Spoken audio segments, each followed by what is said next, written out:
కృపను బట్టి నేను బాగున్నాను. అందరి బట్టి దేవునికి స్తోత్రాలు, దేవునికి వందనాలు. మంచిది. మరి చదువుకున్నటువంటి ఈ చరణాల్లో మనం చూసుకున్నట్లయితే ఆసాపు రాసినటువంటి 82వ కీర్తన 6, 7, 8 చరణాల్లో మనం చదువుకున్నాం కదా.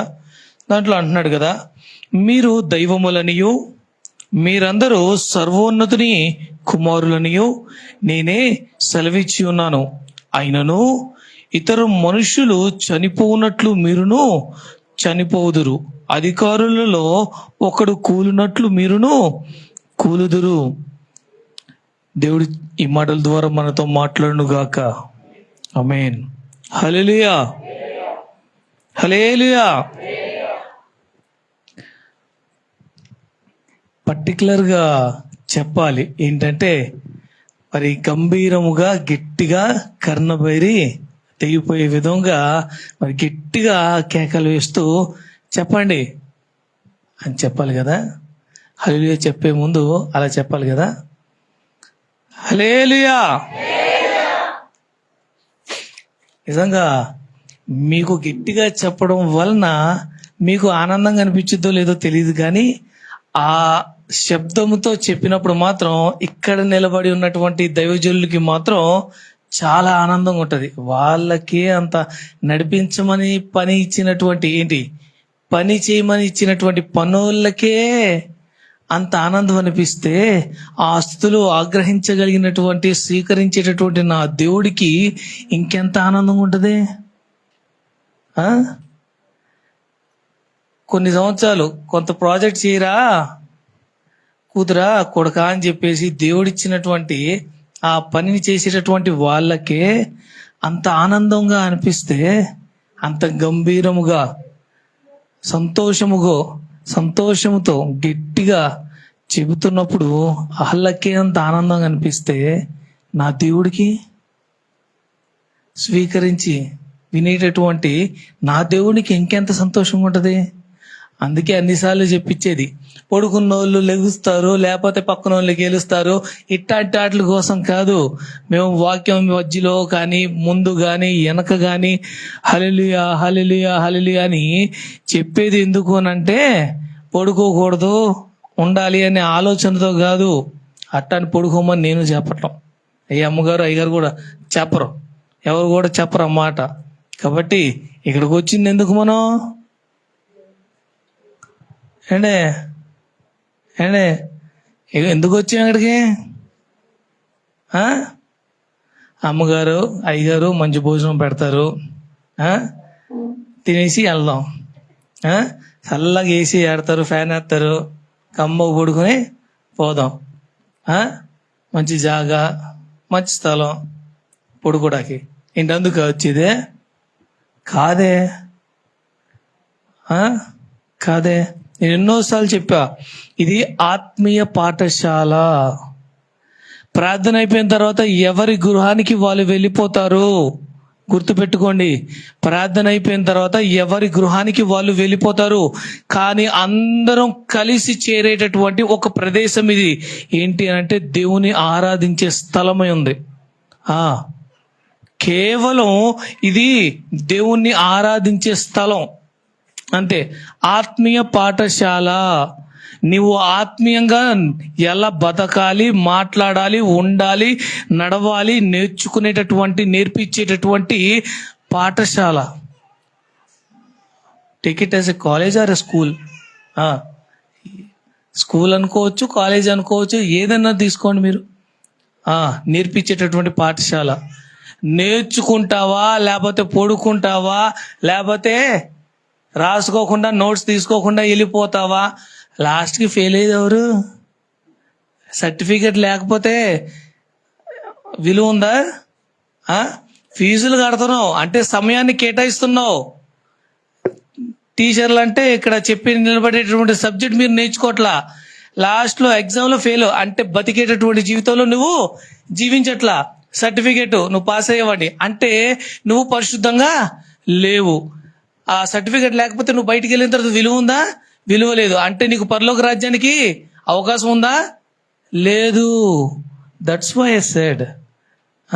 అందుకనే నేను ఆ మాట అన్నాను. ఆత్మీయ పాఠశాల మందిరములో దేవుడు నీకు నాకు మనందరికీ కూడా నేర్పిస్తూ ఉన్నాడు, బోధిస్తూ ఉన్నాడు. ఎట్లా బతకాలి నీవు, ఎలా మాట్లాడాలి నీవు అన్న ప్రతి ఒక్క విషయాన్ని కూడా మందిరములో దైవజనురాలి ద్వారా దేవుడు మనతో మాట్లాడుతున్నాడు. ఎంటనా తర్వాత బతుకుతావా బతకవా, జీవిస్తావా జీవించవా, కంచం నీ ముందు పెట్టాడు, నచ్చిన కూర నీకేసారు, తింటావా తినవా నీ ఇష్టం. సామెత అందరికి తెలుసుగా, గుర్రాన్ని నీళ్లు తాగడానికి తీసుకెళ్ళగలము కానీ తాగాల వద్దనేది దానిష్టం. నీ పరిశుద్ధత నీ చేతుల్లో ఉంది. అపరిశుద్ధుడిగా అవుతావా, పరిశుద్ధుడిగా ఉంటావా, నీ చేతుల్లో ఉంది. నీ ప్రాణాన్ని నువ్వే నాశనం చేసుకుంటున్నావు. అంతకన్నా నేను ఇంకేం చెప్పలేను. ఐఎమ్ నాట్ ద జడ్జర్ కదా, నేను న్యాయవాదిని కాదు కదా, న్యాయమూర్తిని కాదు కదా. కాబట్టి మరి వాక్యంలోకి వెళ్దాం. మరి పరధ్యానంలో ఎవరు ఉండక ఇక్కడే అంటే మైండ్ అబ్సెంట్ బాడీ ప్రెజెంట్ అంటారు. అలా ఉండక ఏంటి వాక్యం చెప్పేటటువంటి వారంగా చెప్పేటటువంటి వ్యక్తి చెప్పేటటువంటి మాట వినేటటువంటి వారంగా మనం ఉన్నట్లయితే గనక నేను పరిగెడతాను, నాతో పాటు మీరు పరిగెత్తేసి ప్రతి ఒక్కటి నోట్ చేసుకుని నేర్చేసుకుందాం. ఏంటి, ఓకేనా? హల్లెలూయా. మరి అది ఎవరు ఓకే అనట్లేదు, నేను చెప్పాలో వద్దు అర్థం కావట్లా. ఊ అనో లేకపోతే అడ్డంగానో లేకపోతే నిలువుగానో ఏం ఊపట్లేదు, ఏమి సౌండ్ రాట్లా. చెప్పమనా లేకపోతే వద్దనా? ఏంటండి, ఇప్పుడే ముగిచ్చే బాబు ఇంటికి వెళ్ళిపోయి తినేసి వెళ్ళిపోతాం అని అంటారేమో. బయట ఎండలు మండిపోతున్నాయి, గొడుగు కూడా ఆగట్లేదు, చాలా దారుణంగా ఉంది. నిజమే, మంచిది. మరి చూసుకున్నట్లయితే గనక 82 కీర్తన 6, 7, 8 చదువుకున్నాం కదా. దాంట్లో అంటున్నారు కదా, మీరు దైవములనియు మీరందరూ సర్వోన్నతుని కుమారులనియు నేనే సెలవిచ్చి ఉన్నాను అని ఆశపడినాడు కదా. దేవుడు అంటూ ఉన్నాడంట, నీవు మనము దేవుళ్ళమంట. ఇక స్టార్టింగ్ లో అన్నారు కదా, మీరు దైవములనియు. దైవములు అంటే ఏంటంటే, దైవములు అంటే దేవుళ్ళనే కదా, ఆరాధించేవారు, పూజించేవారు మరి దైవము అని అంటారు కదా. మరి మనందరం ఎవరు అంట? రేపటి నుంచి ఎవరి కాదు ఫోటో వేసేసి ఇక అంతేగా, నేను దేవుణ్ణి, ఎవరి కాళ్ళు ఏంటి ఎట్టిగా వేసేసుకోవాలి. మరి దైవములు అంటున్నారు కదా ఇక్కడ. ఏంది, పూజించు నన్ను, కాళ్ళు కడుగు, ఆరతి వెలిగించు, దండై, కొబ్బరికాయ కొట్టు, కర్పూరంతో వెలిగించి ఆరతి పట్టు, ఆరతులు పెట్టు, ఇయ్యగా చేసేది ఇయ్యగా. మరి కానీ ఒక విషయం, అవన్నీ ఓకే, కానీ దైవము చేసే పనులు కూడా ఉన్నాయిగా, ఆ వాటి గురించి ఆలోచించాలి. నీవు పొందేటటువంటి వాటన్నిటి గురించి ఆలోచిస్తున్నావు కానీ నువ్వు చేయాల్సిన పని గురించి ఆలోచించాం. మనకి రావాల్సిన దాని గురించే. ఎంతసేపు కూడా మనుషులందరం ఎట్టా ఉంటాం అంటే, మీ ఇంటికి వస్తే ఏమిస్తావు, మా ఇంటికి వస్తే ఏం తెస్తావు. అర్థమైందా? ఎంతసేపు ఏం ఆలోచిస్తావు అంటే, మీ ఇంటికి వస్తే ఏమిస్తావు, మా ఇంటికి వస్తే ఏం తెస్తావు. ఎప్పుడు ఇన్కమింగే, నో అవుట్ గోయింగ్. ఎప్పుడు ప్లస్సే, నో మైనస్. ఇదే పత్తిలో ఉంటావు. నువ్వు దైవము అన్నప్పుడు నిజమే, నీ కనికరమేది, నువ్వు దైవము కదా.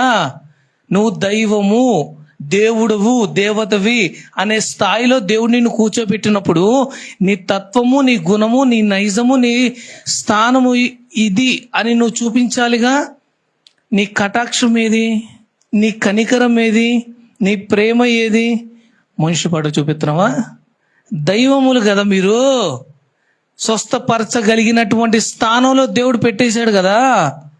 నిజంగా మీరు నమ్ముతారో నమ్మరో, బాప్తిసం తీసుకున్న ప్రతి ఒక్కరూ కూడా, తీసుకున్నటువంటి వారైనా కానీ, విశ్వాసముతో నా దేవుడు స్వస్థపరచగలడు అనే విశ్వాసముతో నీవు మోకాలేసి ప్రార్థన చేస్తే చచ్చినవాడు కూడా బతుకుతాడు అన్నాడు దేవుడు. మత్తయి సువార్తలో ఉంది మాట, విశ్వాసముతో ప్రార్థన చేస్తే. అదే విశ్వాసంతో విషం కలిపిన అన్నం నీవు తిన్నా అది నీకు హాని చెయ్యదు. ఉంది మాట. నీ విశ్వాసం, నువ్వేమో దేవతవి దేవుడివి అని పిలువబడుతున్నావు, నీకేమో ఇచ్చేయాలి, అన్నీ కూడా పెట్టేయాలి, అన్నీ కూడా ఉండాలి నీకు. కానీ నువ్వు చేయాల్సిన పనులు ఏమున్నాయి? నువ్వు చేయాల్సినవి, నువ్వు ఉండాల్సినవి అయ్యే, వాటికి నువ్వేం చేస్తున్నావు? తర్వాత అంటున్నాడు కదా, మీరందరూ సర్వోన్నతుడి కుమారులనియు నేనే సెలవిచ్చి ఉన్నాను. అయినను ఎంత దేవతలుగా స్థానంలో పెట్టినప్పటికీ కూడా, ఏంటి, ఎంత పెద్ద పొజిషన్ ఇచ్చినప్పటికీ కూడా, అయినను అని అంటూ ఓ మాట అంటాడు. అయినను ఇతరుల మనుషులు చనిపోవునట్లు మీరును చనిపోవుదురు, అధికారులలో ఒకడు కూలినట్లు మీరును కూలుదురు. ఎంత పెద్ద పొజిషన్ అయినా బిడ్డా, ఎంత పెద్ద పొజిషన్లో కూర్చోబెట్టినా మనిషి చచ్చినట్టు నువ్వు సస్తావురా, వాడు కూలినట్టు నువ్వు కూలిపోతావురా, వాడు పడిపోయినట్టు నువ్వు పడిపోతావు. కాబట్టి జాగ్రత్త. ఏంది? జాగ్రత్తగా ఉండు. పడిపోయినోడు తిరిగి లెగుస్తాడా? అట్టాగే బాగుందని పడుకుంటాడా? చిన్నపిల్లలు పడిపోతారు, అయ్యో అని పరిగెత్తుకుంటూ వెళ్తారు. అలా లేపడం మంచిదా చెడ్డదా? ఒకళ్ళు మంచిది అన్నారు, మిగతా వాళ్ళందరికీ మాట్లాడలా, ఒకళ్ళే మంచిదని చెప్పారు. ఇక్కడ చాలా మంది ఉన్నారు జనాలు. చిన్నపిల్లల్లో తల్లిదండ్రులు అయినప్పటికీ కూడా, మావాళ్ళు అయినప్పటికీ కూడా, ఎవరైనా పెద్దవాళ్ళు అయినప్పటికీ కూడా, చిన్నపిల్లలు పరిగెత్తినప్పుడు, ఆడుకుంటున్నప్పుడు, పడిపోయినప్పుడు టక్కుమని లేపడము, లేకపోతే లెగాలి అని ఆలోచించేటటువంటి వాళ్ళు చూస్తూ ఉండటము, వెళ్ళి టక్కుమని లేపటము మంచిదా? మంచిది కాదా? మంచిది కదా. మరి తిరిగి వాళ్ళు లెగాలి అన్నప్పుడు ఏం చేయాలి? పడినవాడు తిరిగి వాడికి వాడే లెగిసి నిలబడాలి అన్నప్పుడు మనం ఏం చేయాలి? పడిపోయినప్పుడు దల్లే లేచి చూసి లెగిసి నిలబడు దా. ఆడపిల్ల అయినప్పటికీ కూడా, మగపిల్లవాడు అయినప్పటికీ కూడా అలా చేస్తేనే పడినవాడు లెగుస్తాడు, వాడి కాళ్ళ మీద వాడు నిలబడతారు. మీకు తెలుసో లేదో, మన ఇండియాలోనే మాత్రమే ఇటువంటి విధానం ఉంది. తల్లిదండ్రులు ఒక రూము, చిన్నపిల్లలు వాళ్ళ బిడ్డలు బాబైనా కూతురైనా కానీ ఒక రూము. ఇలా ఉండదు. పిల్లలతోనే తల్లిదండ్రులు పడుకుంటారు, తల్లిదండ్రులతోనే పిల్లల్ని పడుకోబెట్టుకుంటారు, వారి మధ్యలోనే పడుకోబెట్టుకుంటారు. కానీ అబ్రాడ్లోకి వెళ్తే గనక వాడు చిన్న పిల్లోడి దగ్గర నుంచి, చిన్న వయసు పిల్లోడి దగ్గర నుంచి కూడా తల్లిదండ్రులతో పడుకోకూడదు. వాడికి రాత్రులు పిడుగులు శబ్దాలు వచ్చినా, బయట నక్కరుపులు, కుక్కరుపులు, పిల్లరుపులు వచ్చినా, ఏంటి, ఆడికి రాత్రంతా పడుకోకపోయినా, mom, dad, for me I have to fear, I'm scary అని చెప్పి ఆడు వచ్చేసిన, shut your mouth and go to your bedroom అని చెప్పి అంటారు. అమ్మా నాకు భయం వేస్తుందమ్మా, డాడీ నాకు భయం వేస్తుంది, చాలా సౌండ్లు వస్తున్నాయి అని వాళ్ళ బెడ్రూమ్ దగ్గరకు వచ్చి వాళ్ళని అడిగినా, నోరు మూసుకుని వెళ్ళి పడుకో నీ బెడ్రూమ్లోకి వెళ్ళి అని వాళ్ళు చెప్తారు. ఎందుకో తెలుసా? నిజముగా జరిగేటటువంటి విషయం అక్కడ జరిగేటటువంటి క్రమము, అక్కడ పెంచే విధానాలు అక్కడ అలాగే ఉన్నాయి. మీరు కూడా అట్టగా పెంచండి అని నేను చెప్పట్లా, మీ ఇష్టం. మీ బిడ్డలు ఎట్ట పెంచుతారు మీ ఇష్టం అండి. నేను చెప్పట్లా, అక్కడ పెంచే విధానాన్ని నేను చెప్తున్నాను. వెళ్ళి నీ బెడ్రూమ్లో నువ్వు పడుకో. చిన్న వయసు నుంచే భయాన్ని ఎదిరించలేనిది పెద్దయిన తర్వాత ఒక సమస్య వస్తే ఎలా ఎదిరించగలడు? వాడి జ్ఞానాన్ని, వాడి బలాన్ని, వాడి విజ్ఞానాన్ని ఏ విధంగా తెలుసుకోగలడు అనేటటువంటి ఆలోచనతో చిన్న వయసు నుంచే వాళ్ళు దూరంగా పెట్టడం. అమ్మ ప్రేమ లేదా? నా బిడ్డ ఇలా ఎదగాలి అనే ప్రేమ లేదా? నా బిడ్డ ఇలా ఉండాలి అనే ఆశ లేదా తల్లిదండ్రులకి? ఆ ఆలోచనతోనే కదా వాళ్ళు అక్కడ ఉంచింది. అది కనపడదు, కాకపోతే ఇది కనపడుతుంది. ఇక్కడేమో ఏ భయం వచ్చినా కానీ అమ్మమ్మ మన ఇండియాలో రే దగ్గరరా భయం వేస్తే నా దగ్గరకు వచ్చి పడుకో. ఇక్కడ ఇండియాలో నిజంగా తప్పు కాదు ప్రతి ఒక్కటి. ఎందుకు అంటున్నానంటే పడిపోతారు ఖచ్చితంగా. ఏదో ఒక సమయంలో, ఏదో ఒక బలహీనత ద్వారా, ఏదో ఒక స్థానంలో పడిపోతారు ఖచ్చితంగా. మరి పడిపోయిన వాళ్ళు ఉన్నారా బైబిల్లో? దేవుణ్ణి నమ్మి, విశ్వసించి, మార్గంలో నడిచి, భక్తిపరులుగా ఉంటూ, మరి చాలా నమ్మకస్తుడు. ఎక్కడికి యేసుప్రభు వారు వెళ్ళినా గానీ వీడని నీడలాగా ఎంట ఉండిన వ్యక్తి. మరి 12 మంది శిష్యుల్లో కూడా ఎవరికి కూడా తెలీదు యేసుప్రభు వారు ఎక్కడ ప్రార్థన చేసుకుంటారని. కానీ ఆ ఒక్కడికి మాత్రమే తెలుసు యేసుప్రభు వారు ఎక్కడ ప్రార్థన చేసుకుంటారు అని. మరి అది మాత్రమే కాక దేవుడు ఒక బాధ్యతను కూడా, ఒక సంచి కూడా ఆయనకే ఇచ్చాడు. మరి ఆ వ్యక్తి చేసినటువంటి పని మనందరికి కూడా తెలుసు. మరి ఎవరు ఆ వ్యక్తి? ఇస్కరియోతు యూదా.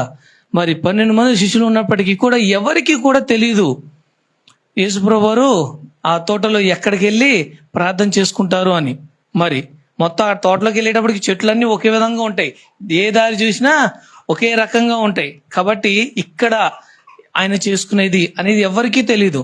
కానీ ఇస్కరియోతు యూదాకి మాత్రమే తెలుసు. యేసుప్రభు వారు అక్కడి దాకా యూదాని మాత్రమే తీసుకెళ్లేవారు, ఇంకెవరిని తీసుకెళ్ళా. మరి ఆ కానుకల సంచి కూడా 12 మంది శిష్యుల్లో ఎవరికీ ఇవ్వలేదు, ఆ యూదాకి మాత్రమే ఆ బాధ్యతను అప్పచెప్పాడు. మనోడు ఏం చేశాడు? ఎంత డబ్బు అవుతుంది, ఎంత వస్తుంది, అయ్యారు ఏందంటారు అని చెప్పి తీసి వేసుకునేవాడు. కొంత తీసి లెక్క వచ్చినప్పటికీ ఎంత వచ్చింది, ఇంతే వచ్చింది అని చూపించేసేవాడు. అకౌంటెంట్ లాగా మొత్తం కూడా తీసి దాచింది తన లెక్క కదా, వచ్చింది ఇంతే, నేను తీసింది నాకు తెలీదు అన్నట్టుగా లెక్క చెప్పేసేవాడు మొత్తం కూడా. ఏ బాధ్యత ఇచ్చినా గానీ మొత్తం చేసేవాడు. చివరాఖరికి ఏం చేశాడు? దేవుణ్ణి అప్పచెప్పాడు. యేసుప్రభు వారికి తెలీదా ఆయన అప్పచెప్తాడు అని? వెంట పెట్టుకుని మరి నీవు చేయవలసిన పని ఉంది కదా, వెళ్ళి దగ్గరుండి మరి పంపించారు. మరి చనిపోయిన తర్వాత ఇంకో విషయం తెలుసా? తాను తప్పు చేశాడు అన్న విషయము తాను తెలుసుకున్నాడు. అయ్యో నేను నీతిమంతుణ్ణి ఇలాగ అప్పచెప్పానే అని తెలుసుకుని నాకు వద్దు అని చెప్పి ఇచ్చిన దాన్ని తిరిగి వాళ్ళకి ఇచ్చేసి తన్ని విడిపించేయండి అని కూడా వెళ్ళి అడుగుతాడు. ఆయన ఇంకా చూసి నవ్వి పంపించేయండ్రా, తీసి బయటపడేసేయండ్రా అంటారు. కానీ తాను తప్పు చేశాడని తెలుసుకుని ఎక్కడ పడితే ఈడు నెంబర్ 1 పరిశుద్ధతలోకి వచ్చేస్తాడో అని చెప్పి అపవాది పశ్చాత్తాపడే అవకాశం కూడా వాడికి ఇవ్వాల. ఇస్కరియోతు యూదాకి పశ్చాత్తాపడేటటువంటి సమయం కూడా ఇవ్వకోకుండా పిల్లల్లోకి దూరి వాడిని ఇసికించి దేవుడితో ఉన్నావు, దేవుడిని అప్పచెప్పావు, దేవునితోనే నడిచావు, దేవుణ్ణి హింసించావు, దేవుడితోనే పడుకున్నావు, దేవుణ్ణి బాధ పెట్టావు, దేవునితోనే సేవ చేసావు, దేవుణ్ణి పీక కోసావు, దేవుడితోనే నడిచావు, దేవుణ్ణి అప్పచెప్పావు అంటూ అనేక మాటలతో, అనేక చేష్టలతో, అనేక విధాలుగా ఆ యొక్క పశ్చాత్తాప హృదయము తనకి రానివ్వకోకుండా, ఆలోచన కూడా రానివ్వకుండా చనిపోయేటట్టు చేశాడు. ఉరేసుకున్నట్టుగా ఈ గ్రంథంలో ఉంది. కానీ లైబ్రరీలో మాకు బైబిల్ కాలేజ్లో చెప్పిన విధంగా ఏంటంటే తలకిందులుగా ఒక పెద్ద చెట్టుకి తలకిందులుగా ఉరేసుకుంటేనంట ఆ పెద్ద చెట్టు నుంచి ఇలా జారటం వల్ల పొట్ట పేగులు తెగి నోట్లోంచి బయటకు వచ్చి మరీ కక్కి చచ్చిపోయాడంట. దారుణమైన మరణం. లోపల పేగులన్నీ నోట్లోంచి బయటకు వచ్చి తెగి చనిపోయాడంట. చనిపోయిన తర్వాత యేసుప్రభువు వారు బాధపడతారు. అయ్యో, నువ్వు పుట్టకపోయి ఉండుంటే బాగుండేది కదా అని యూదా విషయంలో యేసుప్రభువు వారు బాధపడ్డారు. నిజంగానే ఆయన కుమారులు, ఆయన కుమార్తెలము. ఆ పొజిషనే కాకోకుండా మీరందరూ దైవములనియు నేనే చెప్పి ఉన్నాను అన్ని పొజిషన్ దేవుడిచ్చాడు. కానీ మనం ఏదో ఒక చోట, ఏదో ఒక స్థానంలో, ఏదో ఒక పరిస్థితిలో మనం బలహీనమైపోతున్నాం, మనం బలహీనపరచబడుతున్నాము. అది ఎక్కడ, ఏంటి అనేది మనం తెలుసుకోవాలి. ఎక్కడ బలహీనపరచబడుతున్నాము, ఏ విషయములో బలహీనమవుతున్నాము, ఏ స్థానములో బలహీనపరచబడుతున్నాము, ఎందుకు అవుతున్నాను. నీవు ఎక్కడవుతున్నావు నీవు తెలియకపోతే గనక నువ్వు జయించలేవు. నువ్వు తెలుసుకోవాలి. దావీదు అడగలేదా, అయ్యా నీ ముఖకాంతి నా మీద ప్రకాశింపచేయ్యా, దానివల్ల నేను తెలుసుకుంటాను, నాలో ఉన్న బలహీనతలు ఏంటేంటియో నేను తెలుసుకుంటాను. దావీదు అడిగాడు, తెలుసుకున్నాడు. దాని విషయమై పశ్చాత్తాపంతో దేవుని దగ్గర వేడుకున్నాడు దావీదు. నిజముగానే లిస్టులో ఈయన కూడా వన్ ఆఫ్ ద పర్సన్ చెప్పాలంటే, ద గ్రేట్ పర్సన్ చెప్పాలంటే, నీవు నాకు ఇష్టడవు, నా సేవకుడవు అంటూ నమ్మకస్తుడవు అని చెప్పి పరలోకపు తాళపు చెవిని పొందుకున్నటువంటి గొప్ప వ్యక్తి దావీదు. మరి ఒక ఫ్యామిలీ లాగే ఒక గోత్రంగా దావీదు గోత్రం మరి ఒక గోత్రంగా మార్చబడిపోయింది ఆ పేరు కూడా. నిజంగానే ఒక గ్రేట్ పొజిషన్ దావీది. ఈ leader life in a great manner అని చెప్పచ్చు. తను బతికే విధానాన్ని ఒక గొప్ప స్థాయిలోకి తీసుకొచ్చేసాడని చెప్పాలి. మరి ఎంతో గొప్పగా జీవించాడని చెప్పుకోవచ్చు. తాను బతికే చివరి గడియల్లో కూడా చేసిన ప్రార్థన ఏమైనా ఉందా అంటే, అయ్యా నీ దగ్గరికి వచ్చే సమయం అయిపోయి ఉన్నది కాబట్టి నాలో ఇంకా ఏమైనా ఉన్నాయేమో, వాటిని కూడా తీసివేవా, నీ దగ్గరికి వస్తున్నాను కాబట్టి పరిశుద్ధుడిగా నేను నీ దగ్గరికి రావాలేసయ్యా అని అడిగినటువంటి వ్యక్తి. ఎంతో మరి ఆ యుద్ధ రంగములో మరి కత్తి పట్టుకున్నాడు ఎప్పుడైనా? పట్టుకోవాలా. ఎక్కడ దాకా? ఎందుకండి ఇంట్లో ఏమైనా పేరుందా? ఇంట్లో ఈయన కూడా ఒక కొడుకు అనే పేరుందా? స్థానం ఉందా? ఏమీ లేదు. స్థాయి ఉందా? ఏది లేదు. కనీసం తల్లి ప్రేమ ఉందా? తండ్రి ప్రేమ ఉందా? అన్నల దగ్గర తమ్ముడు అనే లెక్క ఉందా? ఏది లేదు. ఏ ఆప్యాయత, ఏ అనురాగము, ఏ బంధము, బంధుత్వము ఏది కూడా నోచుకున్న వ్యక్తి కాదు. ఏది లేదు. కేవలం దేవునితోనే ఆ కనెక్షన్ అంతా కూడా. అట్లాంటి వ్యక్తి కత్తి పట్టుకున్నాడు ఎప్పుడైనా? యుద్ధ రంగంలో డింగ్ డింగ్ డింగ్ అని వేసే మొత్తం ఏమైనా తిప్పేసినాడా? ఏమైనా ట్రైనింగ్ ఏమైనా తీసుకున్నాడా? ఏమీ తీసుకోవాలా. అట్లాంటిది నా దేవుని దూషించావా అని చెప్పి వెళ్ళి నా దేవుడి సహాయంతో, దేవుని ధైర్యంతో వెళ్ళి నుంచుని తొడదాకా వస్తాడు. ఎదురుగా నుంచుంటే ఆ వ్యక్తికి ఈయన తొడదాకా వస్తాడు. ఈ నొత్తాడు అంటున్నా, నడుము దాకా వస్తాడు. నడుము దాకా వస్తాడు.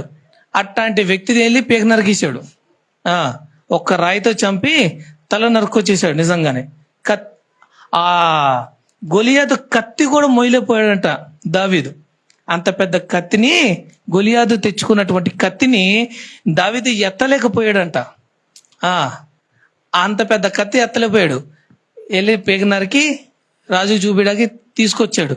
నిజంగానే ఆ తర్వాత నుంచి అంచెలంచెలుగా దావీదు పెరుగుతూ పెరుగుతూ పెరుగుతూ వచ్చాడు. 10 అంతలు. సౌలు 1000 మంది చంపితే దావీదు 10,000 మంది, 10 అంతలకు ఎక్కువగానే చంపుతూ వచ్చాడు. నిజంగానే దేవుని సహాయంతో ఎంతో ఎత్తుకు ఎదిగాడు. మరి ఎంత ఎత్తుగా అనంటే నిజంగా నాకు మార్వెలస్ హ్యాపీ అనిపించింది. ఎందుకంటే కొడుకు తండ్రిని చంపడానికి వెళ్ళిపోతున్నప్పుడు తన సేనాధిపతి చెప్తాడు, ఎవరిని చంపుదామని వెళ్తున్నావు నువ్వు? ముసలోడు అయిపోయాడు, మరణ పడకలో ఉన్నాడు ముసలోడు, ఒక ఏటెత్తే చచ్చిపోతాడు అని చెప్పేసి వెళ్తున్నావా? నీ తండ్రి ఎటువంటి వాడో నీకు తెలుసా? సింహం వంటి గుండెకి కూడా దడ పుట్టించగలడు అని చెప్పి ఉంటుంది 2 సమూయేలు గ్రంథంలో క్లియర్గా. ఎదుట ఉన్న వ్యక్తి సింహం వంటి గుండె అయినప్పటికీ కూడా ఆ గుండెకి దడ పుట్టించగలిగినటువంటి వాడు నీ తండ్రి. అటువంటి వాడిని నువ్వు చంపడగలుగుతున్నావా? ది గ్రేట్ లెవెల్ చెప్పాలంటే. ఆ పొజిషన్కి రావాలి అని అంటే ఏ స్థాయిలో కష్టపడ్డాడు, ఏ స్థాయిలో శ్రమించాడు, ఎంతగా తన్ను తాను నియమించుకున్నాడు, ఎంతగా తన్ను తాను ఎన్నిటిని గెలిస్తే ఆ స్థాయికి వస్తాడు. ఒక రోజులో అయిపోద్దా, ఒక నెలలో అయిపోద్దా, ఒక సంవత్సరంలో అయిపోయిద్దా ఆ స్థాయికి రావడానికి?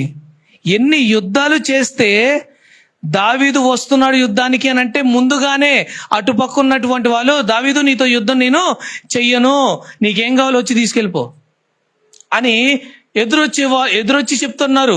అంత స్థాయి రావాలి అని అంటే ఎంతగా కష్టపడాలి?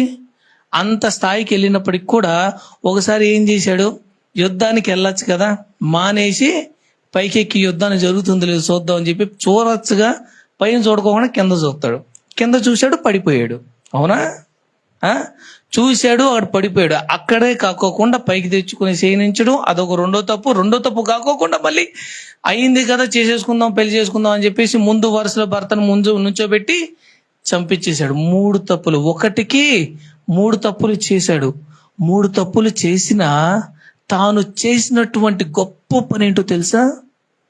తాను చేసిన గొప్ప పని, తాను వచ్చి ఇట్టా ఒకడు చేశాడు తప్పు, అతడికి ఏ శిక్ష విధిస్తావు అని అడిగితే అతడెవడో చెప్పు, వెంటనే శిరస్ఛేదనం చేసేద్దాము, తల నరికేద్దాం, ఎవడోడు చెప్పు వెంటనే, ఎవడక్కడ అని పిలవగానే అతడెవడో కాదు, అది నువ్వే అన్న వెంటనే వస్త్రాలు చింపుకొని మందిరంలోకి తన గదిలోకి వెళ్ళిపోయి దేవుడు క్షమించాను అని చెప్పేదాకా ఏడ్చినటువంటి గొప్ప వ్యక్తి.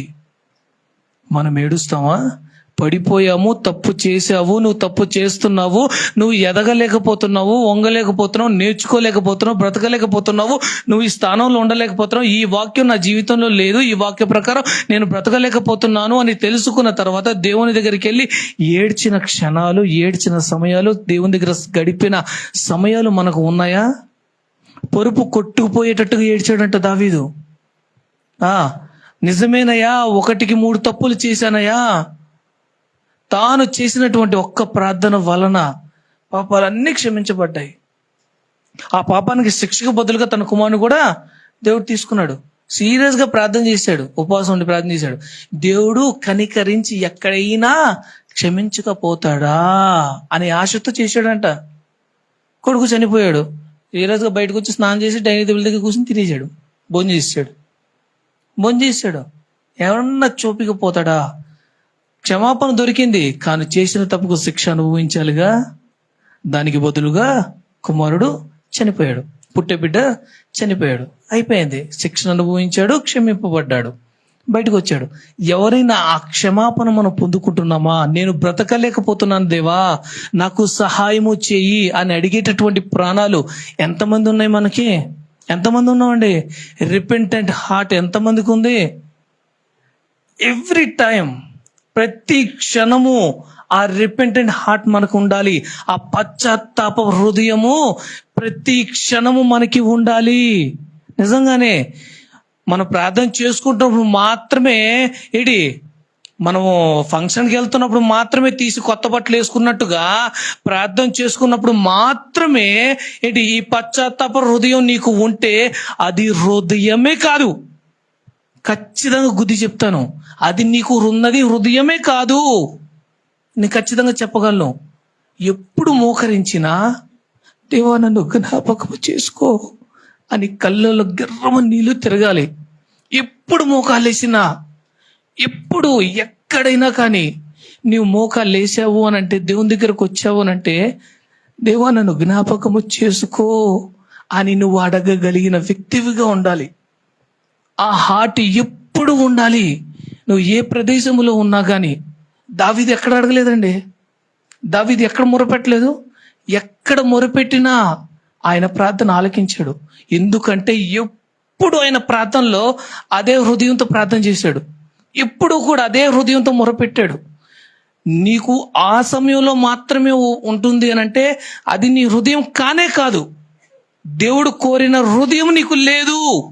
నిలబడి చెప్తున్నాను ఇక్కడ, ఆ స్థానంతో, దేవుడిచ్చిన స్థానాన్ని బట్టి నేను చెప్తున్నాను.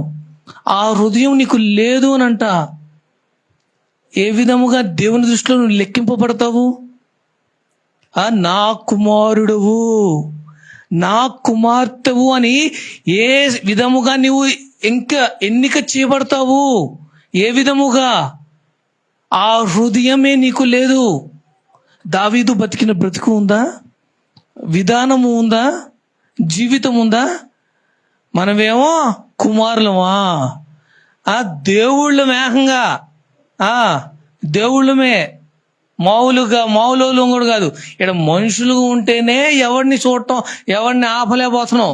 ఇక్కడ మనుషులు అయితేనే కొంచెం లెవెల్ వచ్చింది, కొంచెం డబ్బులు ఉన్నాయి, కొంచెం బ్రాండెడ్, కొంచెం క్యాష్ ఉన్నాయి అని అంటేనే మన దగ్గర మనకి కాలు ఆగదు, నోరు ఆగదు ఒక చోట. అదే దేవుళ్ళు అంటే ఆడు ముట్టుకుంటే స్వస్థత, ముట్టుకుంటే కార్యం జరిగిపోయిందంటే ఆడిని అసలు ఆపగలమా? కాళ్ళు నేల మీద ఆగుతాయా? మనిషికి లేవు, ఆగవు. చేతిలో రూపాయి ఉంటేనే ఆగదు, అడుగు సరిగ్గా పడదు. నా అంత టోళ్ళు లేడు, నా అంతటి లేదు అనే తీరులోకి వచ్చేస్తాం. మొత్తం యాటిట్యూడ్, బిహేవియర్, మైండ్ సెట్, అబ్బో పోల్చడానికి మెజర్మెంట్లు కూడా చెప్పలేం. ఆ లెవెల్కి మారిపోతాం. మనిషి నైజం అట్లాంటిది నువ్వు చేసి ప్రార్థన చేస్తే హల్లెలూయా వెంటనే స్వస్థత జరిగిందంటే గనక లైన్లు కట్టారు మన కోసం. నువ్వు టోకెన్లు ఇచ్చేవు, ఆ టోకెన్కి ఎంత అని పెట్టేవు. మనం ప్రార్థన చేస్తుంటే స్వస్థత చేస్తుందని చెప్పి నువ్వు టోకెన్కి ఎంత అని పెట్టేసి దాన్ని కలెక్షన్ చేసుకోవడం ఒక మనిషి అబ్బో పెట్టేవు. అవునా? దేవుడు అందుకేనా మీరు దైవములనియు నేనే చెప్పి ఉన్నాను అని చెప్పింది? అందుకేనా? ఏవి చేయమంట. ఒక విషయం చదువుకుందాం. ఇది కాగితం మత్తయి సువార్త 6:26.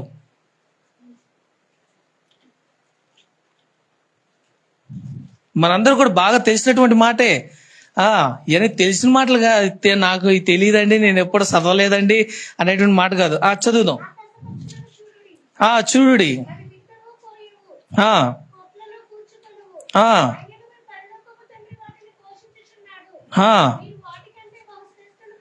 మీరు వాటికంటే బహు శ్రేష్ఠులు కారా? ఎట్టట వాటికంటే మీరు బహు శ్రేష్ఠులు కారా? అవి కష్టపడతలేదంట, ఎత్తట్లేదంట, దున్నట్లేదంట, ఏమీ చేయట్లేదంట. మీరు అలా చదువుకుంటా కిందకి వెళ్ళిపోతే గనక మరి 31వ చరణం మరి చూసుకుంటే, కాబట్టి చింతింపుకుడి, విచారింతుడు చదవండి. తెలియను, ఎదుగుడి. హల్లెలూయా. కాబట్టి మనం పరిగెత్తాల్సింది ఎటుపక్క? మన కుమారులు అని తెలుసు, మన కుమారులము కుమార్తెలమని మనకి తెలుసు. మనం పరిగెత్తాల్సింది ఎటుపక్క? దేవుని వాక్యం వైపు. దేవుని రాజ్యం అంటే దేవుని వాక్యం వైపు, పరిశుద్ధత వైపు. కానీ మనం పరిగెత్తితే ఎటువైపు? మన గోలు అటువైపు అని తెలుసు. బోర్డు మాత్రం ఏంటి? వాక్యం అని ఉంటది. కానీ ఆ బోర్డు మాత్రమే ఏంటి? పైన కవర్ మాత్రమే. దాని లోపల ఉండేది అంతా ఏంటి? అంతా ఏంటి? వస్త్రాలు అంటే ఇక్కడ ఉన్నాయి కదా, చదువుకున్నాక 30. ఏమి తిందుమో, ఏమి తాగుదుమో, ఏమి ధరించుకుందుమో, ఆ ఈటి వైపే పరుగంతా లేచింది గరించి. అందరూ కష్టపడేది దానికోసమేగా. అందరూ కష్టపడేది దానికోసమే. దాని మీదే ధ్యాసే తప్ప నాలో ఏముంది, నేను ఉన్నానా, కరెక్ట్గా లేనా? అయ్యే నువ్వు కష్టపడే కష్టం నీ దగ్గరే ఉంటది. నేను ఎన్నోసార్లు చెప్పా, కష్టపడితే వచ్చుద్ది, ఖర్చు పెడితే వెళ్ళిపోద్ది, దాస్తే అలాగే ఉంటది. అట్లాంటి వాటి కోసం నువ్వు మైండ్ని, హార్ట్ని పాడు చేసుకోవసరం లేదు. కష్టపడితే వచ్చుద్ది, దాస్తే ఉంటది, ఖర్చు పెడితే అయిపోయిద్ది. దానికోసం నువ్వు నీ మనసును పాడు చేసుకోవాలా? నీ మనసును పాడు చేసుకొని నీ హృదయం నాశనం చేసుకోవాలా? లేదే, కొంచెం బుర్ర ఉపయోగిస్తే చాలు. దేవుడు నీకు ఇచ్చినటువంటి బుర్రని కరెక్ట్గా ఉపయోగిస్తే సరిపోయిద్ది. ప్రతి ఒక్కరము కూడా నీకు ఇచ్చింది అవకాశం దీని వైపు పరిగెత్తమని కాదు. నీకు ఇచ్చినట్టు ఈ ప్రాణము, ఈ ఆయుష్, ఇన్ని సంవత్సరాలు నువ్వు బ్రతుకమ్మా, ఇన్ని సంవత్సరాలు నువ్వు బ్రతకరా అని నీకు ఇచ్చినటువంటి ఆయుష్ దేనికోసం అనంటే దీని వెనకాల పరిగెత్తమని కాదు. దీని వెనకాల సంపాదించుకోవడానికి, సంపాదించి పెడతానికి దీని వెనకాల పరిగెత్తదు అన్నది కాదు. అట్లా అని చెప్పి సర్వతరం కోసం పరిగెత్తద్దు, ఏవి దాయద్దు, మీరే తినండి, మీరే కూర్చోండ్రా, తర్వాత తరానికి ఏం పెట్టకండ్రా అని నేను చెప్పట్లేదు. మీ బాధ్యతను మీరు నెరవేర్చండి. అది మన బాధ్యత అయి ఉంది కాబట్టి ఆ బాధ్యతను నెరవేర్చండి, నేను కాదను. కానీ ప్రాముఖ్యత, ప్రథమైనటువంటి విషయాన్ని మనం మర్చిపోవద్దు. ప్రథమైనటువంటి విషయాన్ని మనం మర్చిపోవద్దు. ఎంత స్థానంలో దేవుడు మనల్ని కూర్చోబెడుతున్నారో మనం మర్చిపోవద్దు ఎప్పుడు కూడా. దేవుని కుమారులమని, కుమార్తెలమని దేనికి లేనటువంటి స్థానాన్ని నేను ఎన్నోసార్లు చెప్తూ వచ్చిన విషయం ఏంటంటే, ఈ సృష్టి మొత్తం మీద దేనికి కూడా స్వేచ్ఛని, స్వతంత్రాన్ని దేనికి దేవుడు ఇవ్వాల, మనిషికి మాత్రమే ఇచ్చాడు. మనిషికి మాత్రమే ఇచ్చాడు. ఎందుకంటే, ఎందుకు కాదు అని మీరు అనలేదు. ఎందుకో తెలుసా? ఎందుకంటే ఇప్పుడు నేను వాక్యం ఇంత మైక్లో ఇంత గట్టిగా చెప్పేసానా, అందరూ ఉన్నారు ఇక్కడ. చెవిటోడు ఎవడు లేడు నాకు తెలిసి, దేవుని స్తోత్రం. చెవిటోడు ఎవడు లేడు ఇక్కడ. అందరూ విన్నారు. అందరూ విన్నారు కదా. విన్న వాక్య ప్రకారం బతకాలా వద్దా అనే నిర్ణయము మీరు తీసుకోవాలి కదా. ఆ స్వేచ్ఛను దేవుడు మనిషికి మాత్రమే ఇచ్చాడు. మనిషికి మాత్రమే ఇచ్చాడు. నచ్చినట్టు బ్రతుకు, నచ్చిన మార్గములో నడువు, నచ్చిన పని చెయ్యి, నచ్చిన నిర్ణయము తీసుకో అనే స్వతంత్రము మనిషికి మాత్రమే దేవుడిచ్చాడు. గాలికి ఎటు వీదాలి, ఎంత వీదాలి, ఎక్కడ వీదాలి అనేది దేవుడు నిర్ణయిస్తాడంట. అలలు ఏ సమయంలో రావాలి, ఎంత ఎత్తు రావాలి అనేది కూడా దేవుడే నిర్ణయిస్తాడంట. ఎప్పుడు భూకంపం రావాలి, ఎక్కడ రావాలి, ఎంత వరకు, ఎంత దాకా అనేది దేవుడు నిర్ణయిస్తాడంట. దేనికి ఇవ్వబడలేదు, మనిషికి మాత్రమే ఇవ్వబడి ఉంది. అది దాన్ని మనం సరిగ్గా ఉపయోగించుకోవాలి. సరైన విధానంలో దాన్ని ఉపయోగించుకుంటేనే మనము కుమారులము, కుమార్తెలముగా ఎంచబడతాం. ఆ స్థానానికి మనం న్యాయం చేకూరుస్తాం. మరి ఇంకో విషయం చూసుకుంటే కనుక, ప్రసంగి గ్రంథం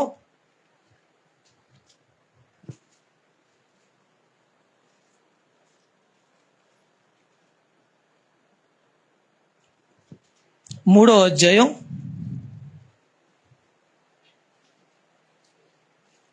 18-19 వచనం.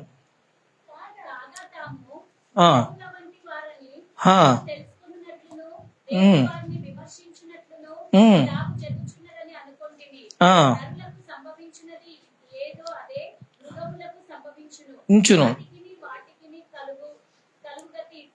ఒకటే,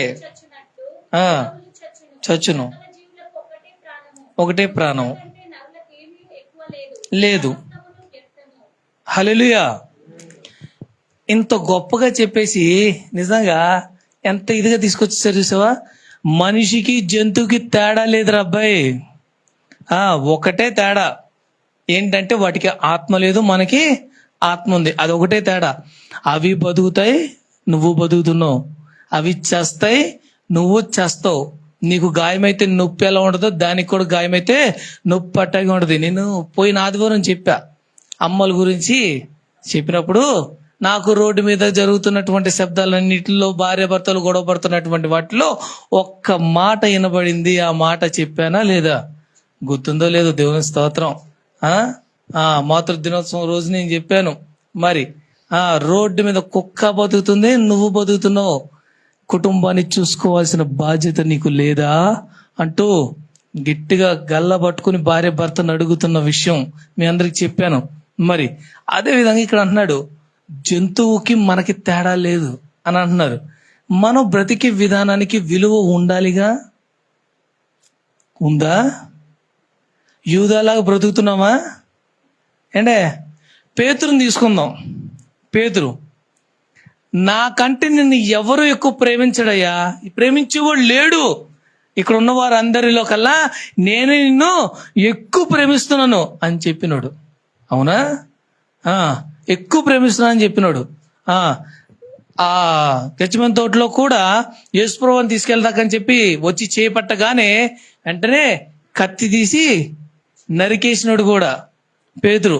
ప్రాణం తీయడానికైనా ప్రాణం ఇవ్వడానికైనా ముందు వరుసలో మొదటి వ్యక్తిగా ఉన్నటువంటి వ్యక్తి దేవుని కోసం పేతురు. అంత ప్రేమించి అంత త్యాగానికి సిద్ధపడినటువంటి వ్యక్తి కూడా చివరాఖరికి ఏమన్నాడు? నిన్ను నాకెవరో ఆయన తెలీదు, నాకు ఆయన ఎవరో తెలీదు, నేను ఆయన్ని ఎరగను, నేను ఆయనతో ఎప్పుడు లేను, చూడలేదు, చేయలేదు అని అన్నాడు. కోడి కూయినే కూసింది అంతే. నిజముగా ఆ తర్వాతే దేవుడు పేతురికి మొట్టమొదటి గొప్ప బాధ్యతను పేతురికి అప్పచెప్పాడు. ఎందుకో తెలుసా? ఆ కోడి కొయ్యగానే తాను చేసిన తప్పు తాను తెలుసుకోవడం వలన ఉన్న ప్రదేశమున వస్త్రాలు చించుకుని ఉన్న ప్రదేశం గుండెలు కొట్టుకుని ఏడ్చాడంట. నా వంటి పాపి భూమి మీద మరొకడు లేడు దేవా అంట. గుండెలు కొట్టుకుని పగలయ్యేదాకా ఏడ్చాడంట పేతురు. గుండెలు కొట్టుకుని మరి ఏడ్చాడంట. నా వంటి పాపి భూమి మీద లేడయ్యా అని గుండెలు కొట్టుకుని ఏడ్చాడంట. పశ్చాత్తాపంతో దేవుడిని అడిగాడంట పేతురు. అంతగా మొరపెట్టాడు కాబట్టి ఆ క్షమాపణ పొందాడు. ఆ తర్వాత తిరిగి లేచి వెళ్ళిపోయిన తర్వాత యేసుప్రభు వారు అంటాడు, నాకు ఓ పని చేసి పెడతావా అంటే, బండ మీద సంఘాన్ని కడతావా అని చెప్పి మొట్టమొదటి పాస్టర్ బైబిల్లో ఎవరైనా ఉన్నారంటే అది పేతురే. ది ఫస్ట్ పాస్టర్ ఎవరంటే పేతురు. ఫస్ట్ కింగ్ ఎవరు అని అంటే మరి ఎవరు? సౌలు. అలాగా దేవుడు సేవ చేయమని బాధ్యత సేవకుడుగా స్వీకరించి నిలబెట్టినటువంటి ఫస్ట్ పాస్టర్ ఎవరంటే పేతురు. ఎందుకు అనంటే చేపలు పట్టే వ్యక్తిని నిన్ను మనుషులు పట్టే జాలరిగా మారుస్తాను అని మొదట్లోనే యేసుప్రభువు చెప్పారు. అక్కడే దేవుడికి తెలుసు అతడు ఎలా ఏ దారిలో వెళ్ళి ఏ దారి ద్వారా నా మార్గంలోకి వస్తాడు అన్న విషయం దేవుడికి తెలుసు. ఆ స్థాయిలో తన్ను తాను తగ్గించుకుని ఒప్పుకుని నేను ఇట్టి బ్రతుకు తన కోసమే బతకాలి అని తెలుసుకుని నిలబడిన వ్యక్తి మాత్రమే నా పని చెయ్యగలడు అని తెలుసు. ఆ స్థాయి దాకా ఉన్నాడు కాబట్టే ఆ పశ్చాత్తాపడ్డాడు. ఆ బాధ్యతని దేవుడు పేతురుకి అప్పచెప్పాడు. నిజముగానే పిలువబడుతున్న మనమందరము కూడా దేవుడు మాట్లాడుతూ మనకి చెబుతున్నాడు. అందరూ పిలువబడుతున్నాం. మా అమ్మకి నాన్నకు కూడా నేను కొడుకునే. మా అమ్మకి నాన్నకి కూడా మీరు కూడా అండి. నేను మా అమ్మ నాన్నకి ఎలాగో మీరు కూడా మీ అమ్మ నాన్నలకి కుమారులు కుమార్తెలే, కొడుకులు కుమారులే. నేను కాదన్ను. వాళ్ళు నన్ను బట్టి గర్వింపగలిగిన స్థానం ఎప్పుడు? వాళ్ళు గర్వింపగలిగిన స్థానంతో కూడినటువంటి పనిని నేను ఉత్తమమైనటువంటి ఒక గొప్ప పనిని నేను చేసినప్పుడు వారు నన్ను బట్టి గర్విస్తారు. అవునా? గర్విస్తారు.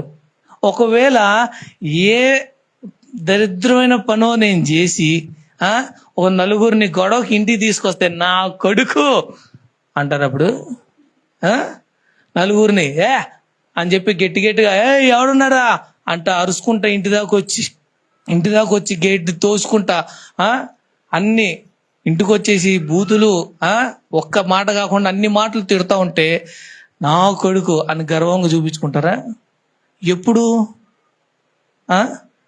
వారు అతిశయించి సంతోషించి గొప్పగా నలుగురిలో తలెత్తుకుని తిరిగే విధముగా ఒక పని చేసినప్పుడే నా కొడుకు. I proud to say I'm father of Praveen, I'm mother of Praveen అని చెప్పి అప్పుడు గర్వంగా చెప్పుకుంటారు ఆ విషయాన్ని.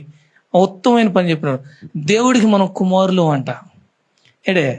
దేవునికి మనం కుమార్తెలు అంట.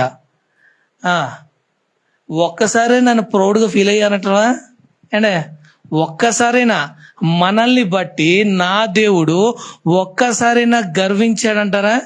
ఏమన్నా అతిశయించినటువంటి పని మనం ఏమన్నా చేసామంటారా? ఒకసారైనా నా కుమార్తె అని అక్కడ పరలోకంలో ఒక్కసారైనా చెప్పుకున్నాడంటారా?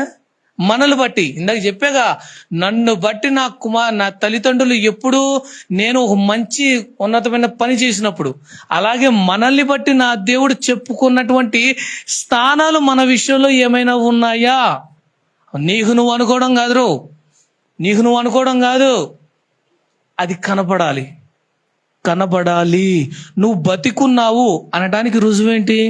ఊపిరి పీల్చుకుంటున్నావుగా, ప్రాణం ఉందిగా, నీవు బతికావు వాక్య ప్రకారంగా అనటానికి కూడా రుజువు చూపించు. నువ్వు వాక్య ప్రకారంగా బ్రతుకుతున్నావు అనటానికి కూడా రుజువు చూపించు. అప్పుడు నిన్ను బట్టి గర్వించగలిగిన స్థానంలో ఉంటాడు నా తండ్రి దేవుడు. ఖచ్చితముగా అప్పుడు నీవు పిలువబడతావు, నా కుమారుడు, నా కుమార్తె అని నువ్వు పిలువబడతావు. అప్పుడు మనల్ని బట్టి దేవుడు ఎంతో సంతోషిస్తారు. ఇంకో వ్యక్తి ఉన్నాడు. మరి ఇంకా ఒక వ్యక్తి గురించి, ఇద్దరు వ్యక్తుల గురించి నేను క్లుప్తంగా చెప్పి నేను అమ్మగారికి ముగిచ్చేస్తాను వాక్యం. మరి గెహజీ మనందరూ కూడా బాగా పరిచయం ఉన్న వ్యక్తే. ఎవరు? గెహజీ. ఏ వ్యక్తి పక్కన ఉన్నాడు మరి? ఎలీషా ఎవరి పక్కన ఉన్నాడు? ఏలియా. గొప్ప వైరాగ్యం కలిగినటువంటి వ్యక్తి.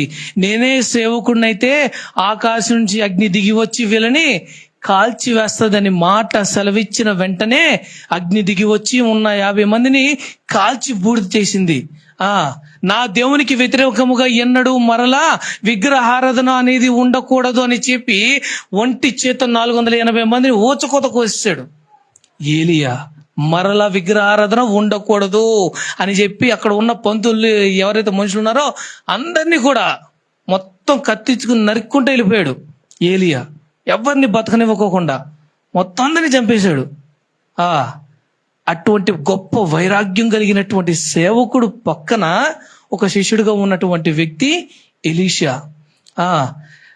దేవుడు నన్ను అక్కడ రమ్మంటున్నాడు, నువ్వు వెళ్ళరా, ఇక్కడ ఆగిపోను అంటే, యెహోవా జీవముతోడు, నీ జీవముతోడు, నేను నిన్ను విడువను అని చెప్పి 3-4 సార్లు చెప్పినా చివరి దాకా విడవకుండా తనతో పాటే ఏలియాతో పాటే వచ్చి, మరి ఎందుకురా, వద్దన్నా గాని నాతో పాటే వచ్చావు, ఆగిపో అన్నా గాని విడవకుండా నా దాకా వచ్చావు ఎందుకు అని అంటే, నాకు 200 ఆత్మ కావాలి అని అడిగినప్పుడు, సరే నీవు అన్నట్టుగానే, నీవు కోరుకున్నట్టుగానే నీకు దక్కుద్ది. ఏంటి?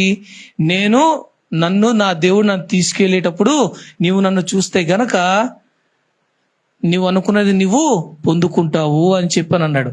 ఆశ కలిగిన ప్రాణాన్ని దేవుడు తృప్తిపరుస్తా అన్నట్టుగానే నిజముగానే ఆ ఆత్మీయ నేత్రాలతో చూశాడో మరి ఏమో, దేవునికి స్తోత్రం, తెలియదు. కానీ మరి ఎలీషా అలాగే ఆశతో చూశాడు.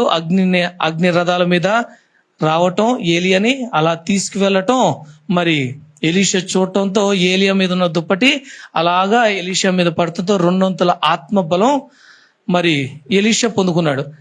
మరి ఏలియా దగ్గర ఉన్నప్పుడు ఎలీషా 200 ఆత్మ పొందుకున్నప్పుడు, ఎలీషా దగ్గర ఉన్నటువంటి గెహజీ ఎటువంటి ఆత్మ పొందుకోవాలి?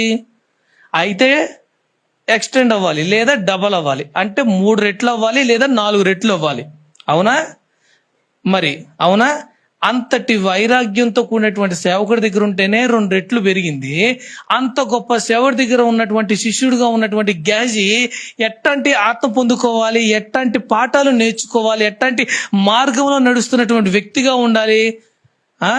అప్పటికి గురువు వద్దన్నాడు. వద్దు, నాకు తెచ్చింది నీ చిల్లరంతా నువ్వే తీసుకెళ్ళిపో, నీ దుమ్మంతా నువ్వే తీసుకెళ్ళిపో, నీ రోగాన్ని అని చెప్పని అన్నాడు.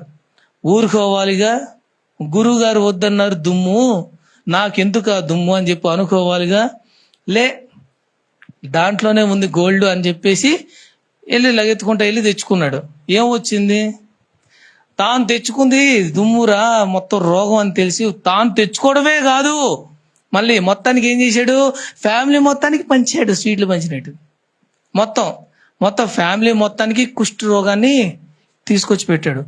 మనం కూడా బలమైన సంఘానికి వస్తున్నాం, బలమైన సేవకుడు కింద ఉంటున్నాం, బలమైన వాక్యాన్ని దేవుడు కుమార్తె ద్వారా అందిస్తున్నాడు. నీవేం నేర్చుకుంటున్నావు, ఎవరి కింద ఉంటున్నావు అనేది గొప్ప కాదు, వాడి కింద ఉండి ఏం నేర్చుకుంటున్నావు అన్నదే పాయింట్. వారి నోటి నుంచి ఎన్నో మాటలు వస్తున్నాయి, ఎన్నో మాటలు నీకు అందిస్తున్నాడు. ఏం నేర్చుకుంటున్నావు అనేది ఇంపార్టెంట్. నువ్వు వేసుకున్న టాబ్లెట్ అరగకపోతే అలాగే అరగకుండా అలాగే బయటకు వచ్చేస్తే వేసుకోవడం వల్ల ఉపయోగం ఉందా? ఏమైనా ఉందా? అది అరిగి కరిగి రక్తంలో కలిస్తే తప్ప నీ అనారోగ్యం చోట నీకు పని చేయదు. ఏ ముందు బిల్ అయినా కానీ, ఏ ఇంజెక్షన్ అయినా కానీ. ఇంజెక్షన్ డైరెక్ట్గా బ్లడ్లో కలుస్తుంది కాబట్టి త్వరగా పనిచేస్తుంది.